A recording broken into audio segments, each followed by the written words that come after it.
Hello friends, எல்லோரும் எப்படி இருக்கீங்க? ஸோ இன்றைக்கி இந்த வீடியோவில் நம்ம சென்னையில் நடக்கிற பொருட்காட்சியை பற்றி தான் பார்க்க போகிறோம். நான் பொருட்காட்சி பார்க்கலான்னு போயிருந்தேன். ஸோ அதை பற்றி தான் இந்த வீடியோவில் நம்ம பார்க்க போகிறோம். வாங்க என்னென்னலாம் இருக்குன்றதை பார்க்கலாம். ஸோ ஃபஸ்ட்டு டிக்கெட் வாங்க வேண்டிய வேலைலாம் இருந்தது. ஸோ அதெல்லாம் பர்ச்சேஸ் பண்ணிவிட்டு அதுக்கப்புறமா அப்படியே உள்ளே போய் என்ன தான் இருக்குது இந்த வருஷம் 2024 சென்னை பொருட்காட்சி அப்படின்றத பார்த்துருவோம். என் கூட நீங்களும் டிஜிட்டலாக இந்த பொருட்காட்சியை பார்க்க ரெடியாகும். எங்கே வந்திருக்கோம்? பொருட்காட்சி.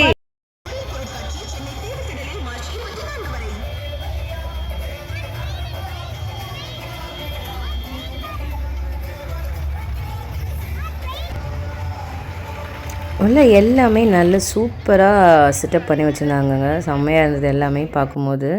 ஸோ உண்மையாகவே இது ஒரு டிஃப்ரெண்ட் ஃபீல் கொடுக்கும். பசங்களை கூட்டிகிட்டு போய் காட்டலாம், நல்லா தான் இருக்கும்.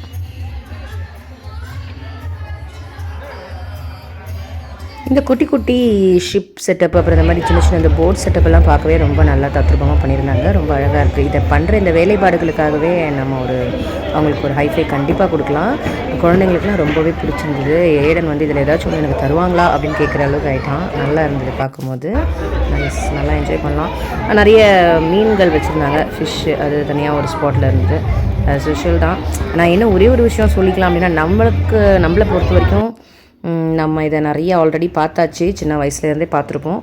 ஸோ நம்மளுக்கு இது கொஞ்சம் போரிங்காக தெரிஞ்சாலும் நம்ம பிள்ளைங்களுக்கு இது புதுசாக தான் இருக்கும் பார்க்குறதுக்கு. ஸோ கண்டிப்பாக கூப்பிட்டு போய் காட்டலாம். ஸோ நம்மளோட தமிழ்நாடு மொத்தமாகவே அங்கே எதெல்லாம் முக்கியமான ஸ்பாட்டோ அதெல்லாமே சூஸ் பண்ணி கவர்மெண்ட் பில்டிங்ஸ் ஆகட்டும், ஹாஸ்பிட்டல்ஸ் இது எல்லாத்தையுமே குட்டி குட்டியாக செட்டப் பண்ணி வச்சுருந்தாங்க. அதெல்லாம் பார்க்கவே பசங்களுக்கு ரொம்பவே ஒரு இன்ட்ரெஸ்டிங்கான ஒரு விஷயமா இருக்கும். நம்மளுக்கே பிரமிப்பாக தான் இருக்குது. இந்த அளவுக்கு கலைநயத்தோடு இதெல்லாமே பண்ணியிருக்காங்க. பார்க்கும்போது நல்லா அழகாக தான் இருக்குது.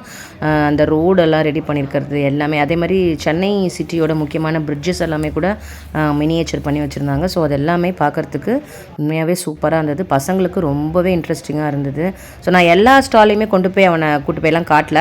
ஸோ இந்த மாதிரி யூனிக்காக இருக்கக்கூடிய சில ஸ்டால்ஸ் மட்டும் நான் ஐடன் கூட்டு போய் காமிச்சேன். நல்லாவே என்ஜாய் பண்ணான்.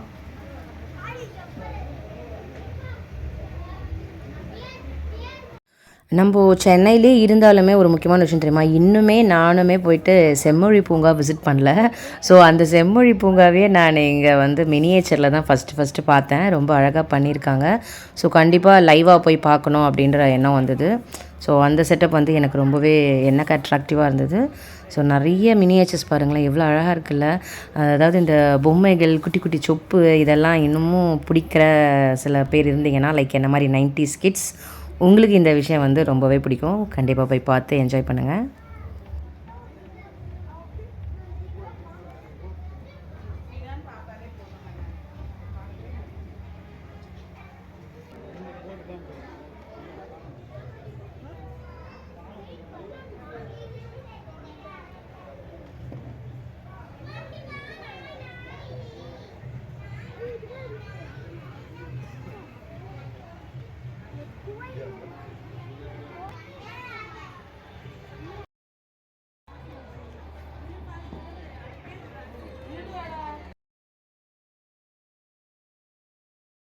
அப்புறம் இங்கே பார்த்தீங்கன்னா இந்த சுகர் ஃபேக்ட்ரி செட்டப் போட்டிருந்தாங்க. அது ஒரு யூனிக்கான ஒரு விஷயமா இருந்தது. நிறைய கிட்ஸ் வந்து அந்த மினியேச்சரை சுற்றி அந்த இண்டஸ்ட்ரியை வந்து நல்லா இன்ட்ரெஸ்ட்டாக பார்த்துட்டு இருந்தாங்க.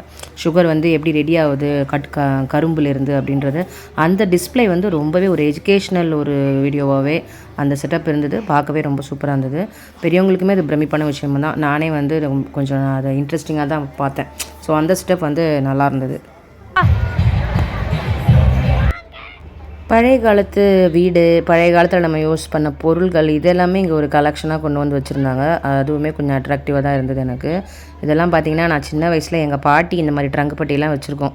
இப்போ அவங்க இறந்துட்டாங்க. இறந்தே ஆல்மோஸ்ட் 10 வருஷம் ஆயிடுச்சு. ஸோ அப்போ பார்த்தது எங்கள் வீட்டில். ஸோ அந்த மாதிரி நம்மளோட பழைய விஷயங்களை ஞாபகப்படுத்தக்கூடிய நிறைய பொருட்கள், இந்த மாதிரி அம்மி, ஆட்டுக்கள், அது இதுன்னு நிறைய வச்சுருந்தாங்க. ஸோ இது எல்லாமே இப்போத்தி பிள்ளைங்களுக்கு வந்து கொஞ்சம் நல்லா புதுசாகவே வித்தியாசமாக இருந்தது. ஓலைச்சுவடிகள், அது இது நிறைய வெரைட்டிஸ் இருந்தது. ஸோ இந்த இடம் நான் இடனுக்கு கூட்டின்னு போய் காமிச்சேன். ஸோ நீங்களும் பொருட்காட்சி போகிறீங்கன்னா இந்த மாதிரி ஓல்டு யூனிக் விஷயங்களை வந்து ஆன்டிக் விஷயத்தை கொண்டு போய் காட்டுங்க. அது ஒரு நல்லது தான்.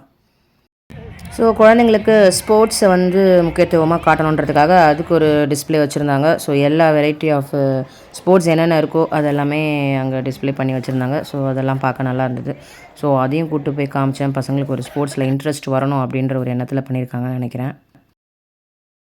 ஸோ இப்படி எல்லாத்தையும் சுற்றி சுற்றி பார்த்துட்டு அதுக்கப்புறம் இருக்கவே இருக்கார் நம்மளோட ஹீரோ அப்படின்ற மாதிரி. பொருட்காட்சி வந்தால் பொருட்காட்சியோட பெரிய அப்பளத்தை சாப்பிடாமல் போனால் அந்த பொருட்காட்சி போனதே வேஸ்ட்டு.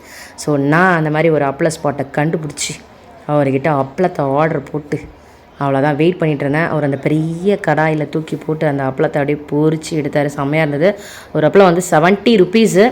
என்ன ஒரு முக்கியமான விஷயம் அப்படின்னா வந்து இங்கே எல்லா விதமான உணவுப் பொருளுமே கிடைக்கும். ஸ்நாக்ஸ் ஐட்டம்ஸ் எல்லாமே இருக்கும். முன்னெல்லாம் நம்ம ஒரு இடத்துக்கு தேடி போய் சாப்பிட்ணும் அப்படின்னு இருக்கோம். என்ன ஒன்று பொருட்காட்சி வந்தால் எல்லா ஸ்நாக்ஸும் ஒரே இடத்துல சாப்பிட்டுக்கலாம். ஆனால் வந்து ஒரு அஃபோர்டபுள் ரேட்டில் கொடுத்தா நல்லாயிருக்கும் அப்படின்றது மட்டும் என்னோட சின்ன ஒப்பீனியன். இது பார்த்திங்கன்னா ஒரு அப்பளம் வந்து 70 ரூபா போட்டிருக்காங்க. ஸோ அது வந்து ரொம்ப எக்ஸ்பென்சிவாக தான் எனக்கு ஃபீல் ஆச்சு. ஃபுட்டு எல்லாமே ரேட்டாக தான் இருக்குது. அதை மட்டும் கொஞ்சம் கவர்மெண்ட் பார்த்தாங்கன்னா நல்லாயிருக்கும்னு நினைக்கிறேன். ஒரு அஃபோர்டபுள் ரேட் வச்சா, ஏன்னா நடுத்தர மக்கள் போகிறாங்க, ஏழைகள் போவாங்க, நிறைய பேர் போவாங்க. ஸோ எல்லாருக்குமே அஃபோர்டபுளாக அந்த பொருட்காட்சி இருக்கணும் அப்படின்றது என்னோடய பர்சனல் ஒப்பீனியன். இது எதாவது தவறாக இருந்தால் என்னை மன்னிச்சிருங்க. இல்லை நான் சொல்கிறது கரெக்டு அப்படின்னா எனக்கு கொஞ்சம் சப்போர்ட் பண்ணி கமெண்ட் செக்ஷனில் கமெண்ட் பண்ணுங்கள். ஸோ நிறைய வெரைட்டிஸ் ஃபுட்டு எல்லாமே இருந்ததுங்க. ஸோ எல்லாத்தையுமே ஒரே இடத்துல அப்படியே லைனாக ஒன் பை ஒன்னாக டேஸ்ட் பண்ணிகிட்டே வரலாம். ஸோ இது வந்து ஒரு பொருட்காட்சியில் ஒரு முக்கியமான வந்து அம்சமாக இருக்கும். அப்புறம் இந்த மாதிரி நிறைய இந்த ஹாண்டட் ஹவுஸ்லாம் போட்டிருந்தாங்க. ஸோ இதெல்லாம் வந்து காமெடியாக இருந்தது. நான் இதுக்குள்ளெல்லாம் எதுவுமே போகலப்பா. இதிலலாம் நான் ஈடனை கூட்டம் போல், நானும் போல். அப்படியே மேலே நின்று ஜாலியாக அவங்க பாட்டு நம்ம கேமராவை பார்த்தோன்னா அப்படியே எக்ஸ்ட்ராவாக ஸ்டெப்பெல்லாம் போட்டு குத்தி டான்ஸ் ஆடிட்டு இருந்தாங்க. ஸோ ஃபன் நல்லா தான் இருந்தது. ஸோ பெருசாக ஏதாவது இருக்கா அப்படின்னா அப்படி எதுவும் எனக்கு பெருசாக தெரில. யூஸ்வலாக நம்ம காலங்காலமாக பார்க்குற அதே பொருட்காட்சி தான். பட் இருந்தாலும் நம்மளோட பசங்களுக்கு புதுசாக இருக்கும் அப்படின்றதால ஒன்ஸ் நம்ம கூப்பிட்டு போய் காட்டலாம். நம்ம சென்னையில் நடக்குது. ஸோ சென்னையில் நடக்கிற விஷயத்துக்கு சென்னையில் இருக்கிற நம்ம தான் சப்போர்ட் பண்ணணும் அப்படின்ற கண்ணோட்டத்தோடு நம்ம போய் கண்டிப்பாக பார்க்கலாம். ஸோ நன்றி, மீண்டும் வருகன்ற மாதிரி என்னோடய சேனல் பிடிச்சா லைக் அண்ட் ஷேர் பண்ணுங்கள். Bye my dear friends.